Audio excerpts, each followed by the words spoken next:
اب اسی کو سمجھ لیجئے کہ حضور کے بعد یہ بیعت کس سے ہوگی؟ جو بھی کوئی داعی اللہ اب کھڑا ہو اللہ کے نام کے، نبی تو نہیں ہوگا، ہوگا امتی، اطاعت اس کی ہوگی اللہ اور اس کے رسول کی اطاعت کے نیچے نیچے، اس کے دائرے کے اندر، مستقل بذات اطاعت اس کی نہیں ہوگی۔ لیکن یہ کہ بہرحال اب بھی ضرورت ہوگی کہ کوئی جماعت ہو، کوئی جمعیت ہو، کوئی طاقت ہو، ایک فرد سے جو ہے اکیلا چنا بھاڑ نہیں پھوڑ سکتا۔ دین کو غالب کرنے کی جد و جہد، عقیم الدین جو ہم پڑھائے ہیں، یہ پورا سلسلہ جو ہے مکی صورتوں کا جو ان مدنی صورتوں کے ساتھ منسلک ہے، توحید عملی، اقامت دین، اور جو اس صورت کے اندر آ جائے گا لِیُظْہِرَہُ عَلَى الدِّینِ کُلِّہ، اس کے لیے جماعت چاہیے، جمعیت چاہیے۔ تو اب بھی کوئی اللہ کا بندہ ہوگا، آپ اسے ٹھوک بجا کر دیکھ لیں، اطمینان دیکھیں، سوچ دیکھیں اس کی رائے کیا ہے، وہ کیا سمجھتا ہے، اگر وہ دین سے بھی واقف ہے، اگر وہ یہ کہ زمانے کے حالات سے بھی واقف ہے، اس کی شخصیت کو دیکھیے، اس کے ماحول کو دیکھیے، اگر آپ کا دل گواہی دے کہ یہ کوئی بہروپیہ نہیں ہے، یہ واقعتاً سنسیئر آدمی ہے، خلوص کے ساتھ اس کے ہاتھ میں ہاتھ دے کر بیعت کیجیے، ساتھ چلیے۔ یہی طریقہ مسنون اور منصوص ہے، یہی ایک طریقہ ہے جس کا قرآن مجید میں، یعنی نصوص کسے کہتے ہیں؟ نصوص قرآنی، نصوص حدیث، حدیث میں بھی ذکر ہے تو بیعت کا ہے۔ باقی اور کوئی طریقہ جماعت سازی کا مسنون نہیں ہے، مباح وہ بھی ہے، جو بھی طریقہ اختیار کر لیا مباح ہے، حرام نہیں ہے۔ ممبرشپ ہے، ممبرشپ سے پھر امیر کا منتخب کرنا ہے، 2 سال 4 سال کے بعد پھر انتخاب، ٹھیک ہے، کوئی شے حرام نہیں ہے جب تک کہ اس کی حرمت کے لیے کوئی دلیل نہ ہو۔ لیکن مسنون اور منصوص اور معصور 3 الفاظ، نصوص قرآن و سنت میں جس کا تذکرہ ہے وہ بیعت ہے۔ جو مسنون ہے پوری زندگی حضور کی جو ہے اس میں کتنی بیعتیں ہوئی ہیں، بیعت عقبہ اولیٰ، بیعت عقبہ ثانیہ، بیعت رضوان، اور پھر یہ کہ نحن الذین بایعوا محمدا علی الجہاد ما بقینا ابدا۔ جب غزوہ احزاب میں جب وہ خندق کھودی جا رہی تھی تو یہ شعر پڑھ رہے تھے صحابہ کرام، ہم ہیں وہ لوگ کہ جنہوں نے محمد سے بیعت کی ہے جہاد کی، اب یہ جہاد جاری رہے گا جب تک جان میں جان ہے۔ یہ ہے ساری زندگی میں آپ کی بیعت کا نظام تھا۔ اس کے بعد خلافت ہوئی تو بیعت پر ہوئی، حضرت ابو بکر سے بیعت، عمر سے بیعت، مشورہ علیحدہ بات ہے، جب طے ہو گیا کہ اب یہ ہو گیا تو بیعت۔ پھر خلافت میں کچھ غلط رخ پیدا ہو رہا تھا، حضرت حسین رضی اللہ تعالیٰ عنہ اور حضرت عبداللہ ابن زبیر رضی اللہ تعالیٰ عنہما یہ کھڑے ہوئے تو جنہوں نے جمعیت بنائی بیعت کی بنیاد پر بنائی۔ یہ دوسری بات ہے کہ جو کوفی تھے انہوں نے جو بیعت کی تھی حضرت حسین سے وہ توڑ دی انہوں نے، فمن نکث فانما ینکث علی نفسہ۔ اس کے بعد ہمارے ہاں اگر کوئی سلسلہ بنا ہے ارشاد کا، تزکیہ نفس کا، صوفیاء کرام، وہ بھی بیعت، بادشاہ ہوتے تھے تو بیعت۔ پچھلی صدی میں جتنے جہاد ہوئے، ہمارے ہاں سب سے بڑا جہاد ہوا پچھلی صدی کا، 19ویں صدی عیسوی کا، سید احمد بریلوی رحمۃ اللہ علیہ اور شاہ اسماعیل شہید رحمۃ اللہ علیہ، ان لوگوں کا جو بیعت کی بنیاد پر جماعت تھی، کوئی اور بنیاد جماعت سازی کی نہیں تھی۔ مہدی سوڈانی نے جہاد کیا انگریزوں کے خلاف بیعت کی بنیاد پر، سلوسی نے جہاد کیا اطالویوں کے خلاف بیعت کی بنیاد پر۔ تو یہ بیعت کا لفظ ہے جو یہاں آیا ہے، اس کو اچھی طرح سمجھ لیجئے۔ یہ جان لیجئے کہ یہ جو دوسرا رکوع ہے اس سورہ مبارکہ کا، اور اس کے بعد تیسرا رکوع اور چوتھا رکوع جو ہے، ان میں بھی تقدیم و تاخیر ہے۔ یہ جو پہلے رکوع کا مضمون ہے یہ جا کر ملے گا اب تیسرے کے ساتھ، اور بعد میں یہ نازل ہوا ہے کہ یہ جو دوسرے رکوع میں آیتیں آ رہی ہیں۔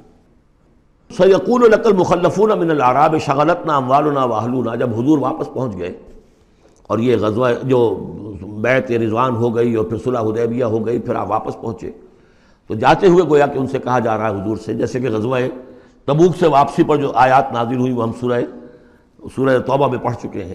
ان قریب کہیں گے وہ لوگ کہ جو پیچھے رہ جانے والے تھے، من الاعراب، اعراب میں سے، شغلتنا اموالنا واہلونا، حضور نے عام اعلان کروایا تھا، فرض نہیں تھا، سب کے لیے لازم نہیں تھا، عمرے کے لیے چلنے کے لیے کہا تھا چلے، جتنے لوگ چل سکتے ہیں چلیں۔ تو اب آئیں گے یہ وہ اعراب جو ہے بادیہ نشین، اور وہ کہیں گے حضور ہم مشغول رہے اپنے اموال میں، اپنے ڈھور ڈنگر کی دیکھ بھال میں، اپنے اہل و عیال میں، ہم آپ کے ساتھ نہیں جا سکے، فاستغفر لنا، تو ہمارے لیے استغفار کیجئے۔ یقولون بألسنتہم ما لیس فی قلوبہم، یہ لوگ اپنے منہوں سے وہ کچھ کہہ رہے ہیں اپنی زبانوں سے جو ان کے دلوں میں نہیں ہے، دلوں میں کچھ اور ہے۔ یہ منافقوں کا تذکرہ ہو رہا ہے اعراب میں سے۔ قل فمن یملک لکم من اللہ شیئا ان اراد بکم ضرا او اراد بکم نفعا، ان سے کہیے کہ اگر اللہ تعالیٰ نے تمہارے لیے کوئی بھی اگر ضرر کا فیصلہ کیا تھا تو، اور اگر خیر کا فیصلہ کیا تھا تو کون سی چیز روک سکتی ہے؟ من یملک لکم من اللہ شیئا، کون ہے وہ کہ جو اختیار رکھتا ہو تمہارے بارے میں اللہ کی طرف سے کچھ بھی، اگر اس نے ارادہ کیا ہو ضرر کا، یعنی اگر کوئی خرابی ہونی تھی تو کیا تمہارے یہاں ہونے کی وجہ سے رک جانی تھی؟ یا اگر خیر کوئی آنا تھا تو تمہاری غیر موجودگی میں نہیں آ سکتا تھا؟ یعنی پیچھے رہ جانا چاہیے معنی دار، کیوں رہ گئے؟ اگر کوئی خیر آنا تھا وہ تمہاری غیر موجودگی میں بھی آ سکتا ہے، کوئی شر آنا تھا وہ تمہاری موجودگی میں بھی آ سکتا ہے۔ تو جب تمہاری موجودگی اور ناموجودگی اللہ کے اعتبار سے تو بالکل برابر ہے، تو تمہارا یہ بہانہ تراشنا جو ہے یہ صحیح نہیں ہے۔ بل کان اللہ بما تعملون خبیرا، بلکہ تم جو کچھ کرتے رہے ہو اللہ اس سے باخبر ہے۔ وہ کیا ہے؟ اب ان کے دل کی بات اللہ تعالیٰ، ان کے دل میں جو چور تھا، بل ظننتم، تمہیں یہ گمان ہو گیا تھا، ان لن ينقلب الرسول والمؤمنون الى اہلہم ابدا، ان کو یہ گمان ہوا کہ ان کا تو معلوم ہوتا ہے کہ واقعتاً کوئی دماغ خراب ہو گیا مسلمانوں کا، قریش پر چڑھائی کر کے جا رہے ہیں۔ قریش، یہ تو سمجھیے کہ ان کے لیے ابھی تک عرب میں جو ان کی حیثیت تھی قریش کی، وہ سمجھتے تھے کہ اب تو یہ موت کے منہ میں جا رہے ہیں، اب یہ واپس ان میں سے کوئی آنے والا نہیں ہے۔ بل ظننتم، تم نے یہ گمان کیا تھا، ان لن ينقلب الرسول والمؤمنون الى اہلہم ابدا، کہ اب واپس آئیں گے ہی نہیں رسول اور اہل ایمان اپنے گھر والوں کی طرف۔ وَزُيِّنَ ذَلِكَ فِي قُلُوبِكُمْ، اور یہ تمہارے دلوں میں کھما دی گئی بات، وَظَنَنْتُمْ ظَنَّ السَّوْءِ، اور تم نے بہت برا گمان کیا، وَكُنْتُمْ قَوْمًا بُورًا، اور تم ہو ہی تباہ ہونے والے لوگ۔ یہ منافقین اعراب کا تذکرہ ہو رہا ہے، اور یہ کب ہو رہا ہے؟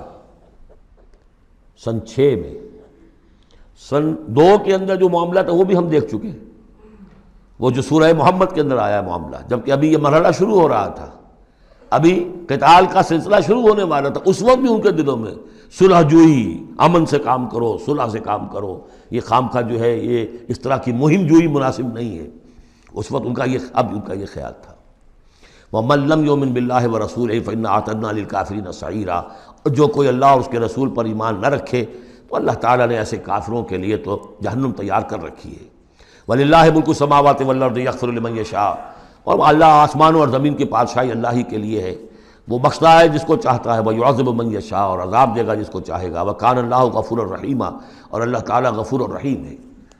سَيَقُولُ الْمُخَلَّفُونَ إِذَا انطَلَقْتُمْ إِلَىٰ مَغَانِمَ لِتَأْخُذُوهَا، اب یہ نوٹ کر لیجئے تاریخی اعتبار سے کہ اس کے فوراً بعد جو ہے اگلے ہی سال حضور نے، اب جب کہ قریش سے صلح ہو گئی تو آپ یکسو ہو گئے، ادھر سے کوئی حملہ اب نہیں ہوگا، تو آپ نے اپنی پوری طاقت لے کر خیبر پر حملہ کیا، جو گڑھ بن گیا تھا یہودیوں کا، جو بنو قینقاع اور بنو نذیر نکالے گئے تھے، جا کے وہیں آباد ہو گئے تھے، پہلے سے بھی وہاں پر وہ بڑا گڑھ تھا، ان کے بڑے قلعے تھے، بڑے یعنی فورٹیفائڈ، اور وہاں پر سارا وہ اب حضور نے ان کی جو ہے سرکوبی کی۔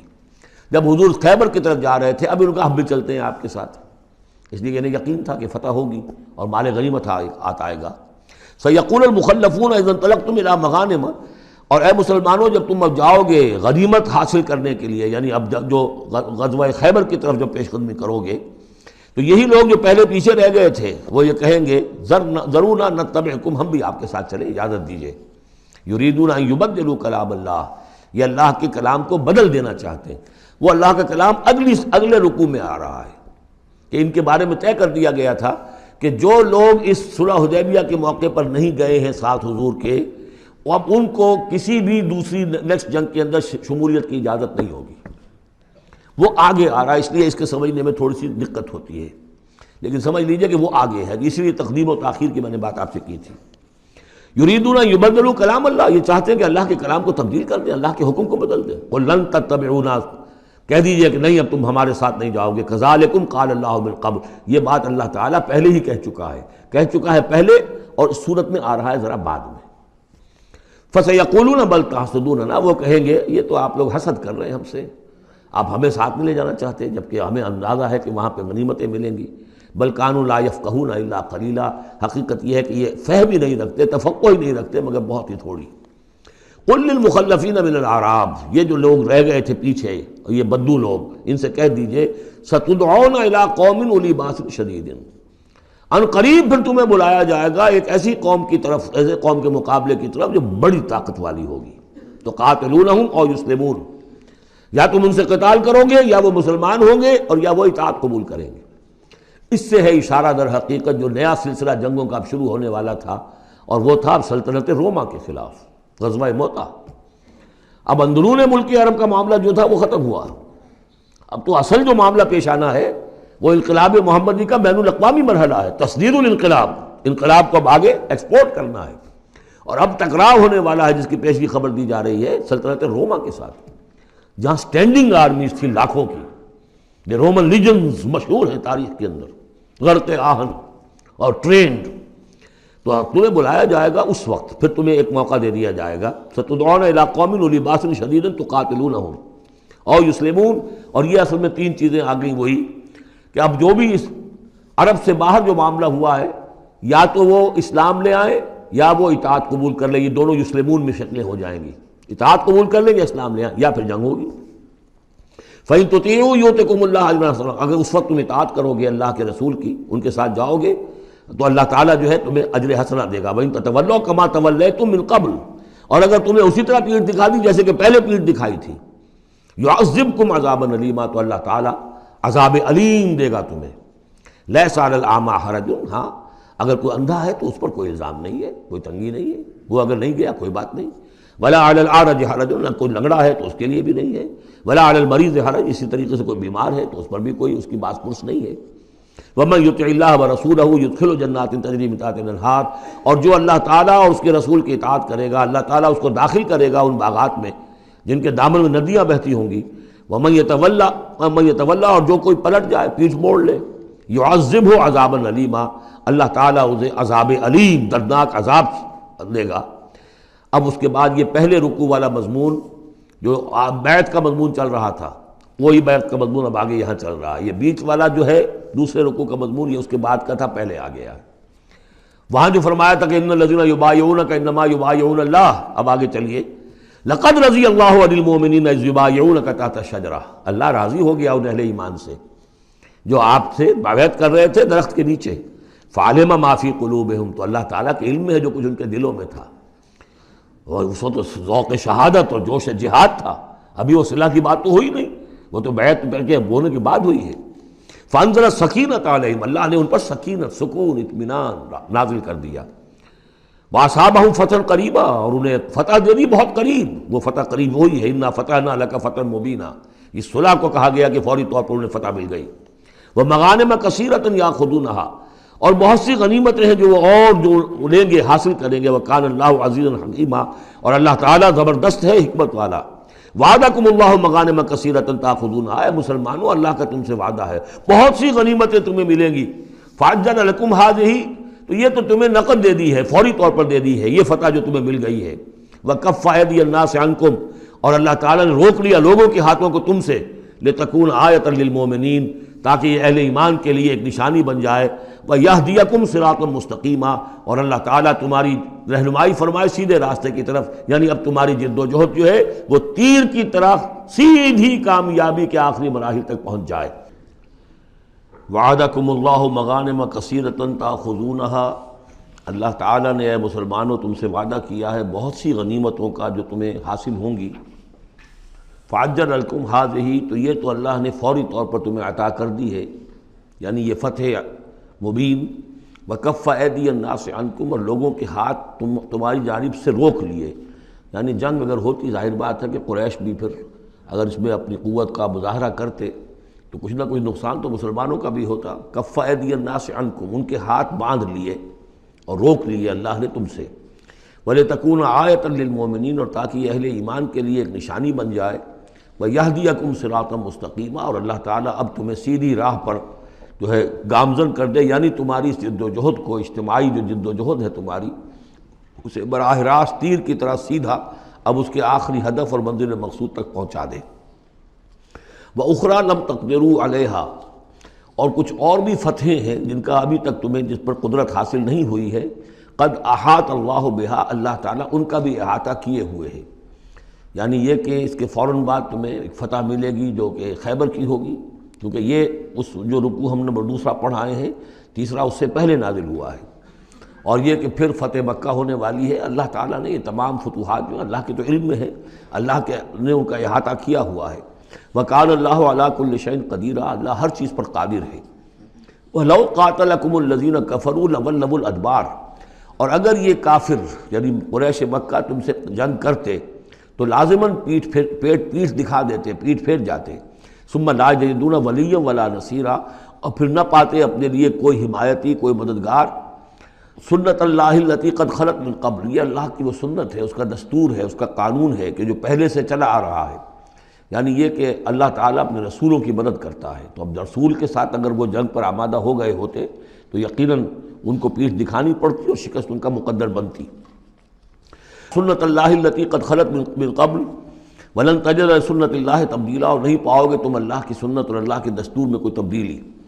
وَهُوَ الَّذِي كَفَّ أَيْدِيَهُمْ عَنْكُمْ وَأَيْدِيَكُمْ عَنْهُمْ بِبَطْنِ مکہ، وہی ہے جس نے روک لیے ان کے ہاتھ تمہاری طرف بڑھنے سے اور تمہارے ہاتھ ان کی طرف بڑھنے سے، بِبَطْنِ مکہ، بیچ شہر مکے کے، یعنی مکے کی وادی میں اور مکے کے شہر میں اگر یہ جنگ ہوتی اور یہ خون ریزی ہوتی، من بعد ان اسفرکم علیہم، اور یہ اللہ نے روک دیا اس کے بعد کہ اللہ نے تمہیں ان پر فتح دے دی تھی، یعنی کہ واقعتاً دل میں قریش شکست کھا چکے تھے، وہ سمجھ گئے تھے کہ ہمارے لیے مقابلہ ممکن نہیں ہے، ورنہ وہ صلح کبھی نہ کرتے۔ ان کے لیے تو یہ چیز گویا کہ بڑی موت سے بھی بڑھ کر جو تھی، بھاری تھی، کہ مسلمان جو ہے ان کے ساتھ ہم صلح کریں، انہیں تسلیم کر لیں، اور پھر یہ بھی طے کریں کہ اگلے سال آپ آئیے اور ہم 3 دن کے لیے یہ پورا مکہ خالی کر دیں گے، آپ یہاں جس طرح چاہیں عمرہ کریں۔ یہ شرط بھی اس میں شامل تھی اگلے سال، لیکن اس سال آپ کو جانا پڑے گا، ہماری ناک جو ہے اتنی نہ کٹے کہ اسی سال آپ عمرہ کر لیں، لیکن یہ ہے کہ بہرحال آئندہ آپ آئیں گے۔ تو اس کے بعد کہ اللہ نے تمہیں ان پر فتح دے دی تھی، وَكَانَ اللَّهُ بِمَا تَعْمَلُونَ بَصِيرًا، اور جو کچھ تم کر رہے ہو اللہ اسے دیکھ رہا ہے۔